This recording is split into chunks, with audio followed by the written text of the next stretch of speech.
Attorney Ricky Tumutorgo, nagtataguyod ng katotohanan, nakikipaglaban para sa bayan. Si Toto Kausing, lagi kasamahan namin dati yan. O ngayon, hindi na namin Duterte na ang pananaw niya. Dinidibati ko ba si Toto Kausing? Mayroon nga mga nagsasabi sa akin, attorney, dibatihin mo si Toto Kausing. Ay ko, hindi. Hayaan mo yan. Irespeto mo yung kanyang pananaw. Nagbago na siya ng pananaw. O sige, okay lang yun. Karapatan niya yun. Bakit kami magdidebate? Magpapatalo ba siya sa debate namin? Anong purpose? Para ipakita ko mas magaling ako? Hindi yun. Hindi yun. Yan mga kabunyog, mga kababayan. Ayaw ko na lumabas na dahil abogado, ka na, mayabang ka na. Kaya lang, naiiba naman yan si Marcoleta eh. Ganyan talaga siya eh. Ganyan talaga siya. Pero sa pagkakataong yun, nag-react na sila Risa Hontiveros saka si nag-react na si Risa Hontiveros at saka si Tulfo, si Erwin Tulfo. Sabi ni Senadora Risa Hontiveros, excuse me, huwag mong sabihin ikaw lang ang marunong, ikaw lang ang magaling pagdating sa mga rules. Pero 3 dekada ako may 3 dekada, 3 years. Oo nga naman. Di ba? Halos magta-3 dekada pala. Hindi, 3 dekada. 1 dekada. 1 dekada. Sabi niya, mag-iisang dekada ako dito. Kasi 3 term si Risa, di ba? Hindi nga. Ang bawat term niya ay 6 years.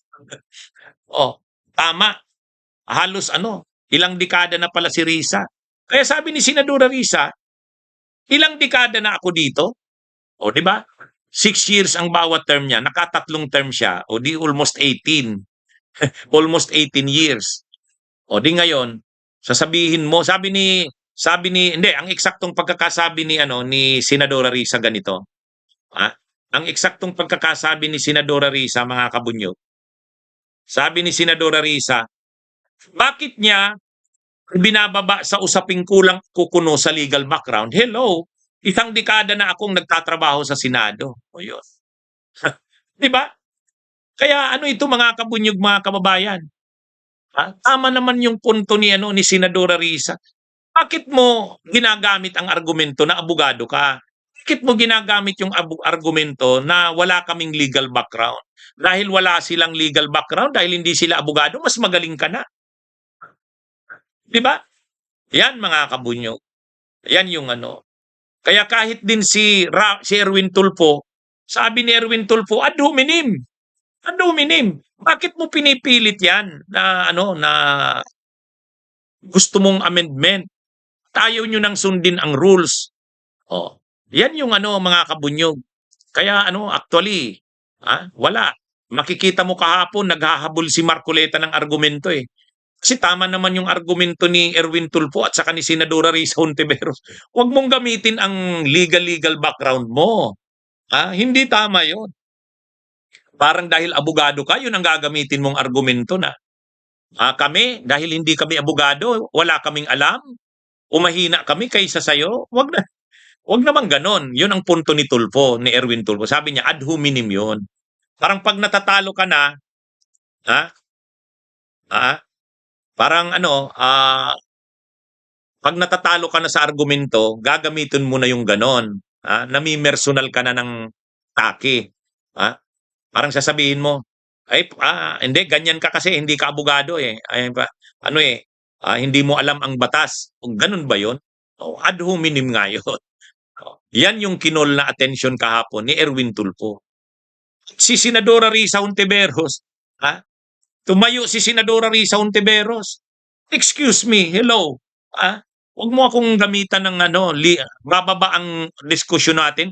Ki-questionin mo yung level ng sasabihin mo, dadalhin mo sa issue ng pagkaabogado.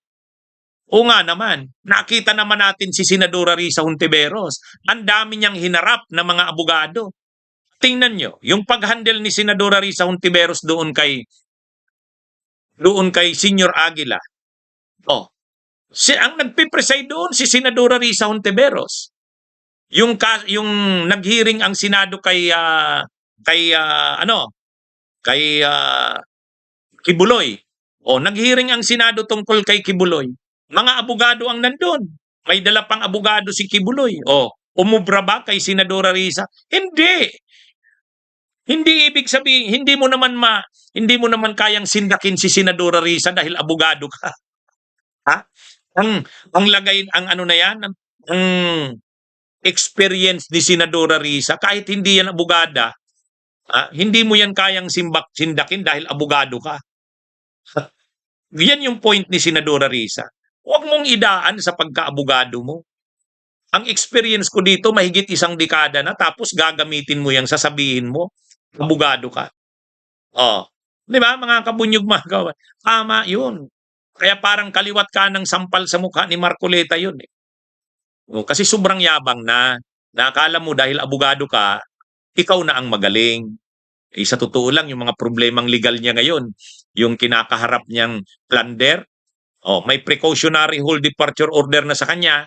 Anong sabi ni Ombudsman Boyeng Rimulya? Ay sa kanya galing yung ebidensya eh. 'Di ba? Ang yabang kasi ni Marcoleta, may programa siya doon sa ganang mamamayan. Siya rin naman ang nagsabi na ano, 'di ba? Nag-submit siya ng SOSE. Pag-submit niya ng SOSE ni Marcoleta, blanko yung donation, zero. Tapos yung gastos niya, parang 142 million. Ang sunod na tanong, saan ka kumuha ng panggastos ng 142 million pesos? Tapos, ang donation mo, zero. Tapos nag-submit siya ng SALN, Statement of Assets, Liabilities and Net Worth. 42 o 52 million. 52 million lang pala ang net worth mo. 52 million pesos lang pala ang net worth mo. Tapos gumastos ka ng 152 million o 142 million. Tapos zero ang donation. Okay, nagpaliwanag na naman si Marcoleta sa programa niya. Hindi. Kung totoo niyan, mayroon namang donations. Kaya lang, ayaw kasi nilang ipadeklara ang pangalan nila. Mali na naman yun. Kasi hindi pwedeng hindi mo i-declare ang pangalan ng mga donors mo. Bawal yon. Okay, isip na naman ang panibagong palusot. Panibagong palusot na naman si Marcoleta. Ano na naman yon? May donation ako. May natanggap akong donation. Galing kay Mike Defensor, galing sa isang may apelyidong Espirito, at galing sa isang may apelyidong Biray. Ang total ng donation ay 75 million. Pero binigay nila sa akin yon, hindi pa ako kandidato, January 6, January 8, at January 9. Therefore, dahil hindi pa ako kandidato, applying Piñera Doctrine, hindi ako liable sa election offense. At hindi ako dapat mag-submit, hindi ko dapat i-declare sa susi ko. Kasi hindi naman yung donation para sa kampanya ko. Kasi hindi pa ako kandidato. Parang ganon. Okay, lusot. Sabi ng COMELEC, lusot. Lusot, dismiss. Ang problema sa ombudsman, okay, tumanggap ka kamo ng 75 million, January 6, 8 at 9. Hindi ka kandidato, pero congressman ka. Hindi ka pwedeng tumanggap ng anuman, gift, nang nasa gobyerno ka pa. Lalo pat nakaupo ka pang congressman. Doon na naman siya nadali. Ito na yung kaso niya ngayon sa ombudsman. Yan yung sinasabi ni Ombudsman Boyeng. Galing naman sa kanyang mga sinasabi at sinabmit sa COMELEC ang ano niya yung mga admissions niya. Ngayon, kung abogado ka, bakit hindi mo nakita yung mga yon? Kung magaling kang abogado. Yun na nga ang tanong ng marami. Abogado ba talaga yan si Marcoleta? Bakit hindi niya nakita yon? O kung ganun din kaya ang sabihin sa kanya ni Erwin Tulfo at ni Risa Hontiveros, kung magaling kang abogado, bakit hindi mo nakita na mali yung mga ginawa mo? Di ba? Yan yung ano. Actually, nung nandun ako sa Kongreso, di ba, nag-appear ako doon. Gusto niya ni Marcoleta, diskusyonin ko siya. Kung ano-anong mga ano niya, ayaw ko. Sabi ko, hindi ako makikipag-diskusyon. Wala namang patutunguhan eh. Lagi namang ano niya, siya ang tama. Ganun ang tingin ko kay Marcoleta. Tingin niya siya lagi ang tama. So bakit ako makikipag-diskusyon? Di ba? So hindi ako nakipag-diskusyon nun. Nang sinabi niya, I want him to apologize, Mr. Chair. I'm sorry, Mr. Chair. I will not apologize. Di ba? Ganun yung ano dyan. Kaya yan si Marcoleta, hindi umubra yung yabang niya na pagkaabogado kila Erwin Tulfo at kila Senadora Risa. Tama yun. Parang sinampal kaliwat kanan sa mukha niya si Marcoleta. Hindi umubra eh. mga kabunyog, mga kababayan. Bunyog, bunyog, halikan na kasama ka. Bunyog, kapag buklod ay may pag-asa. Luzon, Visayas, Mindanao, isa ang pananaw. Sa bagong Pilipinas ang bunyog isisigaw. Bunyog,